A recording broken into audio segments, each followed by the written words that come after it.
এসো।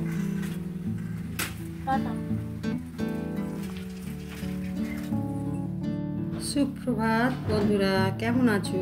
আশা করছি ভালো আছো। আমিও তোমাদের আশীর্বাদে ভালো আছি। সকালবেলা ছেলে পড়তে চলে গেল, আর আমি কলে জলটা ধরে চলে এলাম ঘর দুয়ারগুলো একটু পরিষ্কার করতে। প্রথমে শুরু করলাম সিলিং ফ্যানগুলো পরিষ্কার করতে। আসলে কি বলো তো বন্ধুরা, পাখাগুলো দুদিন ছাড়া পরিষ্কার করি, কিন্তু তবুও ধুলো ভর্তি হয়ে যায়। আর পাখা ধুলো থাকা মানেই রাতে যে মশারি টাঙিয়ে ঘুমানো হয়, তখন মশারির চালটাও কিন্তু নোংরা হয়ে যায়। এই জন্য পাখাগুলো পরিষ্কার করতে হয়। এবারে পাশের রুমের পাখাটাও মুছে পরিষ্কার করে নিলাম। তো এটা অফ ক্যামেরাতেই মুছে পরিষ্কার করলাম, তোমাদের দেখানো হয়নি। তারপরে যে চলে এলাম বারান্দার পাখাটা পরিষ্কার করতে। এইবারে দেখো আমার কেমন ঘাম বেরোবে। এই পাখাটা মুছতে গেলে আমার যেন কান্না পেয়ে যায়। পাখাটা এতটা হাইটে না বন্ধুরা, আমি মুছতেই পারি না। তো দেখো, তোমরা দেখলেই বুঝতে পারবে যে আমি পাখাটাকে কীভাবে পরিষ্কার করছি। একদিকে ঝুলঝাড়ুর লাঠি নিয়েছি, আর একদিকে ঝাঁট দেওয়া ঝাড়ু নিয়েছি। তো দুটো নিয়ে যেন আমি নাজেহাল। এই পাখাটা খুব একটা পরিষ্কার করাই হয় না। পাখাটা পরিষ্কার করব কি করে? আমি তো হাতই পাই না ঠিক মতো। আগে বড় ছেলে যখন থাকতো, ওকে বললে ও পরিষ্কার করে দিত। আর আমি পরিষ্কার করছি দেখো না, বাপের জন্মেও আমি দেখিনি এরকম করে কাউকে পরিষ্কার করতে। দেখো, তারপরে অনেক কষ্টে ফাঁকি মেরে কাজটা তো সেরেই নিলাম। এইবারে চলে এলাম ঘর দুয়ারগুলো ঝাড় দিতে।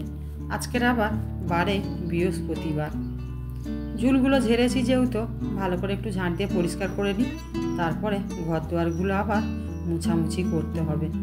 কদিন আগে পাপোশগুলো ধুয়ে দিয়েছি, আজ আর পাপোশগুলো ধোবো না। দেখতে দেখতে 1 বছর কেটে গেল।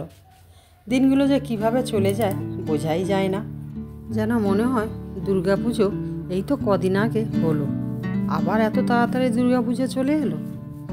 আসলে তা নয়, আমরা প্রতিটা মানুষ এতটা কাজে বিজি হয়ে গেছি যে দিন রাত কিভাবে যে কেটে যাচ্ছে, বছর ঘুরে যাচ্ছে, আমরা নিজেরাই বুঝতেই পারছি না। এখন যেভাবে মানুষের শরীরে রোগের বাসা বাঁধছে, জানি না এবছর পুজোটা দেখছি, সামনের বছর আবার পুজোটা দেখতে পাবো কি না। তো চলো স্নান করে রান্নাঘরে এসে এই যে রান্নাটা তো বসিয়েই দিয়েছি, দেখতে পাচ্ছ। তো আজকে রান্না করছি চিংড়ি মাছ দিয়ে আর বাঁধাকপির চচ্চড়ি, সঙ্গে আছে পাতলা করে মুসুরির ডাল। তো মুসুরির ডালটা আজ আর দেখাবো না, তার কারণ প্রায় সময় তো ডাল তোমাদের দেখানো হয়। তো আজকের শুধু বাঁধাকপির রেসিপিটাই তোমাদের কাছে শেয়ার করছি। পেঁয়াজ রসুন দিয়ে একটু নেড়ে ছেড়ে চিংড়ি মাছটা ভেজে নিচ্ছি। এরপরে মশলাগুলো বেটে রেখেছি ওগুলো দিয়ে দেবো। একটু আদা আছে, জিরে আছে। আমি বাঁধাকপিটা কিনে এনেছিলাম বাঁধাকপির পকোড়া বানাবো বলে। আমার ছেলে বলে, মা চিংড়ি মাছ আছে, তুমি চিংড়ি মাছ দিয়ে বাঁধাকপির চচ্চড়ি করো। তো ভাবলাম বাচ্চা যখন বলছে তাহলে করেই ফেলি। তো এই জন্য বাঁধাকপি দিয়ে চিংড়ি মাছটা বানাচ্ছি। বাঁধাকপিটা আমি কিন্তু ভাপাইনি। বাঁধাকপিটা ধুয়ে এনে দুখু কলায় দিয়ে, আর আমি কিন্তু একটু নেড়ে চেড়ে চাপা লাগিয়ে দিয়েছিলাম। নেড়ে চেড়ে একটু জড়িয়ে নিয়ে তারপরে আমি এই যে মশলা কষে আর বাঁধাকপিটা কষছি। তো স্লাইড একটু জল দেব, দিয়ে তারপরে চাপা লাগিয়ে দেব। বাঁধাকপি ভাপিয়ে রান্না করলে কিন্তু খুব একটা খেতে টেস্ট হয় না, জল চপসা লাগে। এই দেখো আমার বাঁধাকপি একদম রেডি। চলে এলাম বিকেল 6টায়। তো দেখো বন্ধুরা, কাজে থেকে বাড়ি ফিরছিলাম। তো ফেরার পথে ভাবলাম একটু মার্কেটটা ঘুরে নিই, টুকিটাকি কটা জিনিস কেনার আছে। তো একটু জামা কাপড়ের হাটে ঢুকছি। তো দেখো এত ভিড়। তো আমি দুটো পাটিয়ালি প্যান্ট নেব বলে এই জন্য যাচ্ছি। তারপরে এত ভিড় তোমাদের আর ক্যামেরা করে দেখানো হয়নি যে দোকান থেকে আমি দুটো পাটিয়ালি প্যান্ট নিলাম। এবারে যাচ্ছি একটা বই দোকানে। একটা বড় হোয়াইট বোর্ড নেওয়ার খুব ইচ্ছা হচ্ছে। আসলে আমার ছেলে মাঝে মাঝে ড্রয়িং করে তো, আর ও খাতাগুলো এত নষ্ট করে, তো এই জন্য ভাবলাম যে একটা হোয়াইট বোর্ড নিলে ওর ড্রয়িং করতেও সুবিধা হবে আর ওর অঙ্ক প্র্যাকটিস করতেও সুবিধা হবে। দোকানে একটা হোয়াইট বোর্ড দাঁড় করানো আছে, দেখছি বোর্ডটা আমার খুব একটা পছন্দ হয়নি। এই জন্য দোকানদার দাদাভাইকে বলতে উনি আবার গোডাউন থেকে বোর্ড বার করে আনতে গেছে। আমার ছেলে এত দুষ্টু, এত খাতা নষ্ট করে, বাধ্য আমাকে হোয়াইট বোর্ডটা নিতে হচ্ছে।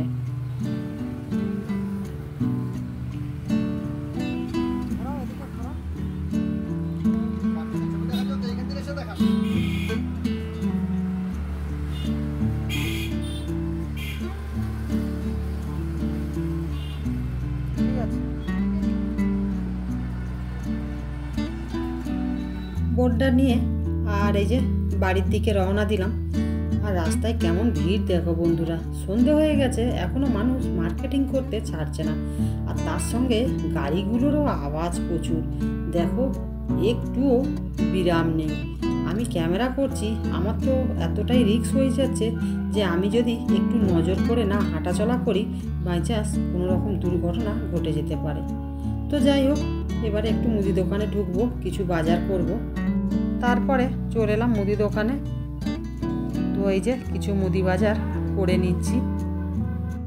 কাজে থেকে ফেরার পথে দরকারি জিনিসগুলো কিছু কিছু কিনে নিয়ে বাড়িতে ফিরি, যাতে আমার সময়টা কিছু সাশ্রয় হয়।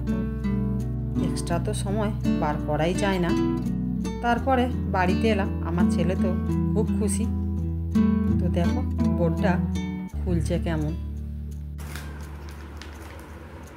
সব হলো রিমোটে দুটো খাপ নিতে পারলে শান্তি। আর আর কাটবি না, ইন্দ্রাণী দি এমনি খোলো তোলো, আর খাটিস না, দরকার ওর ভিতরে থাকবে, খাটিস। এখানে স্যালো থাকলে স্যালো কিছু খুলতে হবে।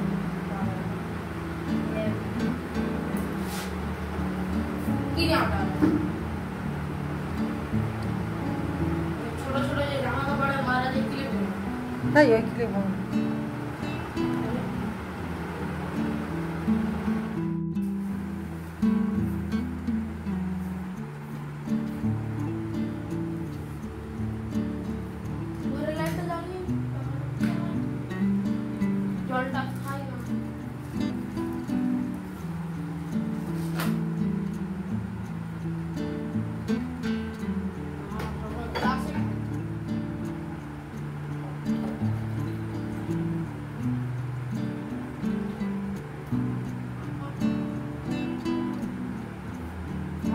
মামা বলেছিল সবসময় বসে যাও।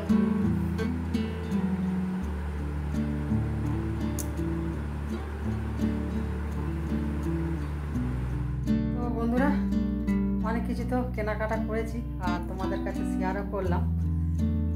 স্পেশালি বোর্ডটা নিয়ে আসতে আমার ছেলে তো খুব খুশি, বলছে ড্রয়িং করব, তারপরে অঙ্ক প্র্যাকটিস করব, মাঝে মাঝে হচ্ছে কি বোর্ডে এটা ওটা লেখালেখি করব।